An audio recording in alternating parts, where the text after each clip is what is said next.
Hey guys, I'm back with another update here on my YouTube channel. If this is your first time here, then you may want to check out my other video explaining how I got the Profession Liberale visa and I'm moving to France. In this video, I wanted to share how I found my apartment for my long-term stay in France with that visa, and hopefully give you a little bit of insight into the process in case you're either interested and curious to know about more, or you're actually going to be going through this process yourself.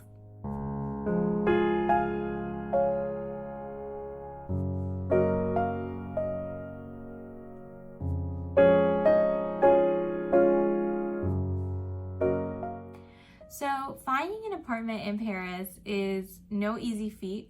Anybody who has ever done this will tell you that there are a lot of challenges with it. The overall context for apartment hunting in Paris that you need to know is that landlords in France are very strict about who they accept. And this is because tenants have a lot of rights in Paris and in France. And so landlords want to be sure that they're getting someone good, reliable, safe, clean, stable, and all of the above, who's going to be honest and pay their rent on time, not end up squatting in their place, or especially if you're a foreigner, run off to your home country and leave mid-lease. So because of that, they have a certain set of demands that they want you to follow, and meeting that criteria can be difficult.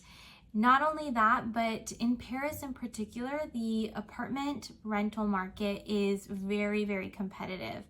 There are so many people living in this very small area and very few apartments in relation to that.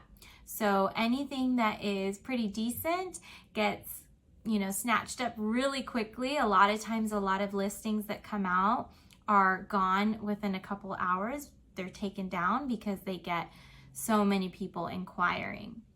Not only that, but if you are looking at a particular budget range, let's say about 1 to 1.5 thousand euros, then you're also going to add to the competition, because that's usually a typical range that a French person will be looking in, as that is pretty on par with French salaries and what you can afford. So in this episode here on the YouTube channel, I wanted to share what I did and what requirements I had to satisfy and how I finally got my apartment. So first, I'll say this. I wanted to start out using the agent that I used last time. Last time I moved to Paris on a visitor visa, I used the help of an agent from the Adrian Leeds group.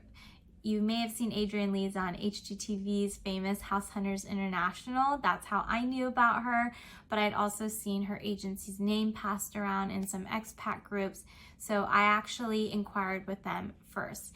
And I had an agent there who was absolutely lovely, who helped me find that first apartment in Paris, and it was a really seamless and pretty easy path for me. This time around, I thought about using them again because I knew that with an unfurnished rental, it would be even trickier to get approved for an apartment.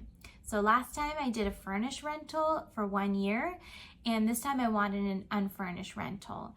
And it's the norm that unfurnished rentals usually go for a minimum of 3 years, and that's why landlords are even more strict about who they approve. So I approached the agent actually that I worked with, and unfortunately she wasn't available in Paris to help me at the time that I needed. So she suggested that I either work with someone else in the agency or start the search on my own. And so that's what I did. I had no idea what I was really supposed to provide any landlord when I found an apartment that I liked, but I figured I knew what some of the documents were that I sent last time, and that I would just go with the flow and see what kind of feedback I get, if any. So first thing I did was I started looking on some of the major rental sites that France and specifically Paris has. Some of those include like C'est Loger, Pap, Le Bon Coin, and an app on the phone called Jinka, which basically takes listings from all of those sites and populates them into one location, one app. I'll list all of these in the show notes below too, so that you have that. But those were just some of the top sites I was regularly checking. So I was looking, but truth be told, a lot of the things they were saying were not great. First of all, I would find a lot of furnished rentals, and they were typically decorated very, what I like to say, hodgepodge. Just looked like the landlord took furniture from their brother, aunt, mother, and like threw it into an apartment and said, this is furnished. Which this time I knew I wanted to, do a rental with my own taste and make it really feel like home, since I'm going to be there on a long-term basis. So I wasn't really looking at furnished. Instead, I tried to focus on the unfurnished rentals, which were really far and few. What I was finding was typically either really, really small spaces, like almost studio, or just really tiny one bedrooms, more like a junior studio. Or I was finding things that were beyond what I needed, like 4-bedroom, 3-bath apartments, which lovely, but I didn't really want to spend like 15,000 euros plus on that kind of apartment. The other thing was too that I knew I really had a specific location in mind. I am comfortable living in the 7th. It's where I lived before. I knew the exact area and part of the neighborhood that I wanted to be in. Close. And then the other thing I knew was that I wanted the apartment to have certain features. I wanted the kitchen and bathrooms to be updated and modernized, the overall apartment clean. Lighting for me is a big, big thing because I work from home. I do a lot of video work like this. I need good lighting. And so there were certain features that were non-negotiables for me, and I knew the apartment needed to have. So I was looking for a good while until I finally came across an apartment that I thought was a real contender. Now at this point, usually if you're in France, you can reach out to the agent and see if it's available for a showing. Now, agents aren't always great about getting back to you via email in France. They just tend to prefer phone calls, but they do sometimes get back to you. And I was really lucky that with this particular listing, the listing had the option to go on to a digital or virtual calendar and set up an appointment for a showing, which was pretty rare in my opinion. Out of all the different listings I was seeing, a lot of them were just old school with either a contact form or a contact email for you to reach out to. So this one, I actually went on and made an appointment to see it, and I contacted a friend in Paris who was super sweet and went for me to see the showing since I'm here in California, and she FaceTimed me during the showing.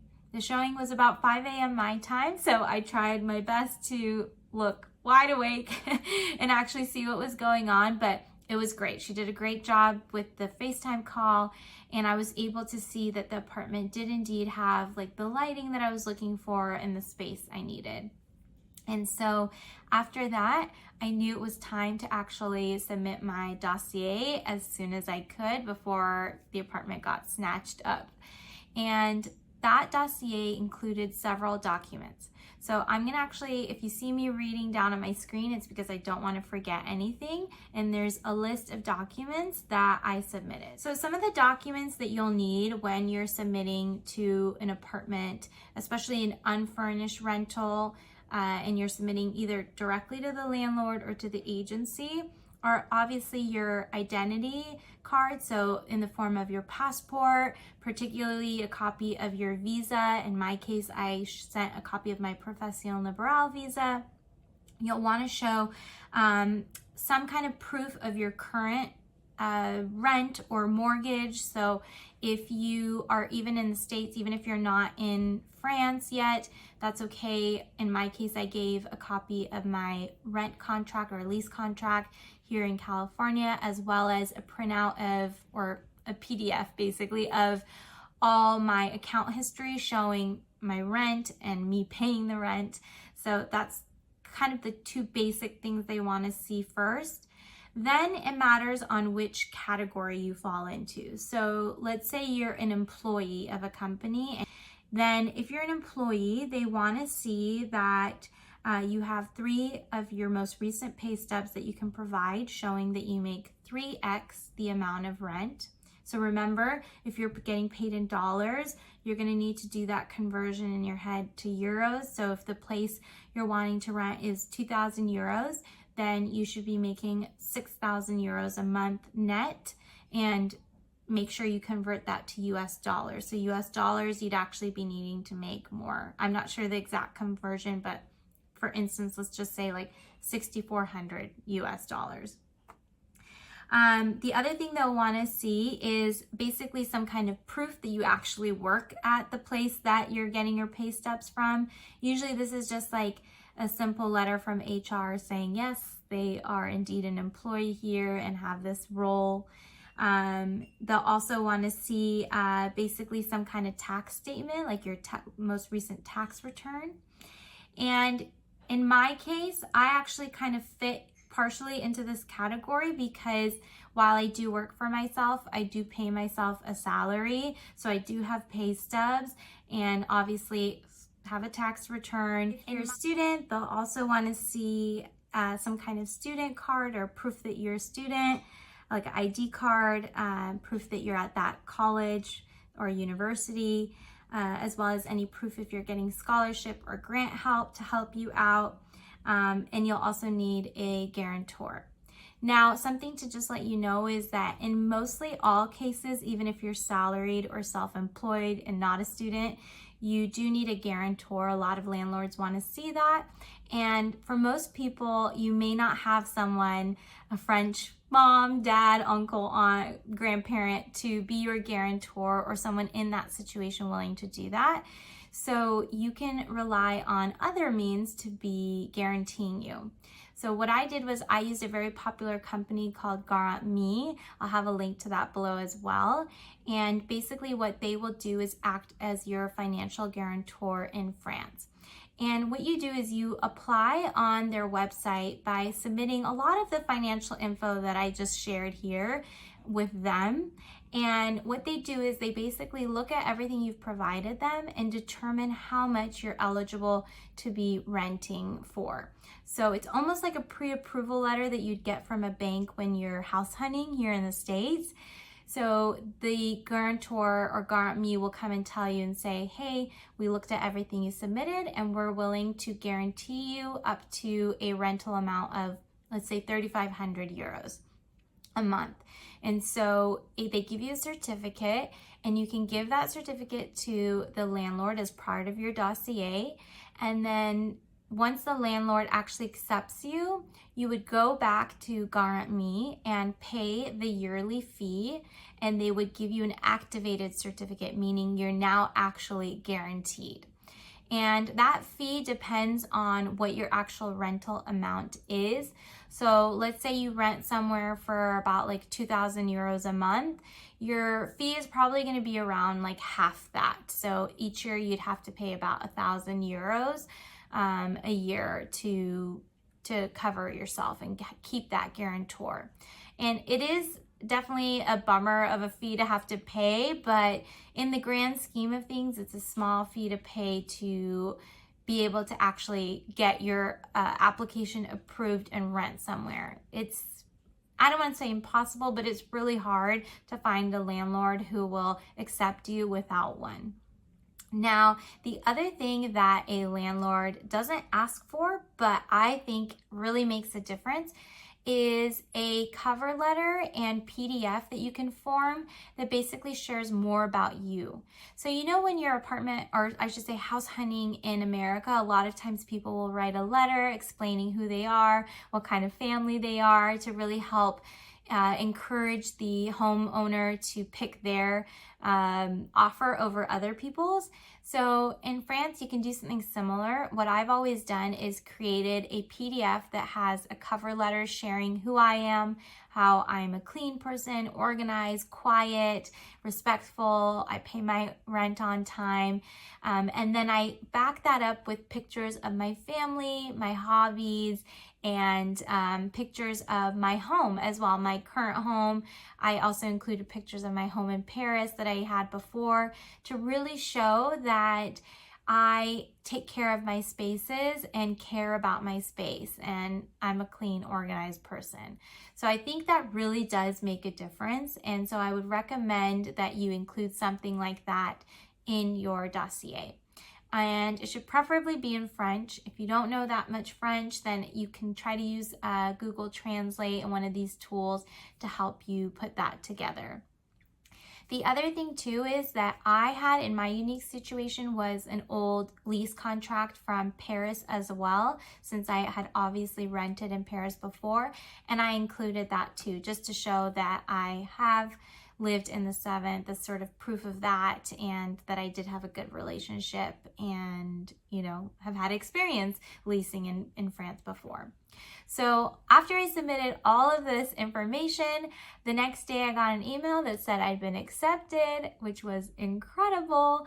I really didn't know if it would go as well as it did, and that was great. So then it was just a matter of signing the lease and sending some of those initial things, which typically are like a security deposit. In France, if you're renting an unfurnished rental, again, that's usually a 3-year lease, and you'll also need to pay 1 month's security deposit. If you're renting a furnished apartment, then that's 2 months of the security deposit, 2 months rent. In most cases, unless it's a direct rental from the landlord, you're gonna have to pay the landlord's agency fees. And those can range too. It can be anywhere from like 700-800 euros to 2,500, 2,700 euros. If you go on a lot of like those furnished rental sites, they're on the higher end. So you do have to keep that in mind, that you'll be paying for that fee as well. And then usually, depending on when your lease is starting, your first month's rent. So it is a bit expensive to move and make a move like that. However, in the US, I've also seen apartments and landlords where they collect like 2 months of security deposit, and you have to pay the first month's rent as well. So that can also be expensive as well. I'm obviously gonna do a tour of the apartment once I move in. I'll do like a before tour where it's empty, and then I'll show you a tour of it once I start decorating it and moving furniture in. But overall, I wanted to share this because I think it's really important if you're watching a lot of these different videos on YouTube or searching online in groups. A lot of people will tell you that the apartment hunting process in France, and in particular Paris, is incredibly daunting. And it can be. Don't get me wrong. There's definitely moments where you're just like you're nervous, you're anxious, you don't know what's happening. If you're like me, somewhere completely in a different time zone, you have that working against you. But what I do want to also tell you is to stay optimistic and faithful, and try to kind of block out some of that noise. I had a lot of people tell me like, good luck, in a sort of, not so hopeful way. When I began this search, I had people tell me that it is really difficult and that I would just have to keep applying to different apartments. I also watched different YouTube videos where I saw, people who were in the same situation as me apply to like multiple apartments and keep getting rejected from them because they were American, and landlords were obviously more weary of that. But I tried to shut a lot of that out and just, do what I could, what was within my power, and provide a very complete dossier and have a positive attitude.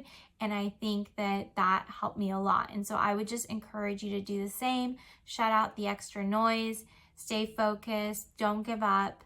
And through all the hard times of apartment hunting, just know that the end result is going to be you being in France, being in, the place you want to be, living out the dream that you have for yourself, the vision you have for yourself.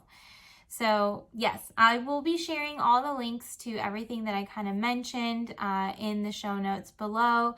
If you want to learn more about this or follow my journey, be sure that you're subscribed to this channel. And while you're at it, it doesn't hurt to also subscribe to my email list so that you get the notifications too every time I am putting out a new video. Thanks for tuning in, and I'll catch up with you guys next time.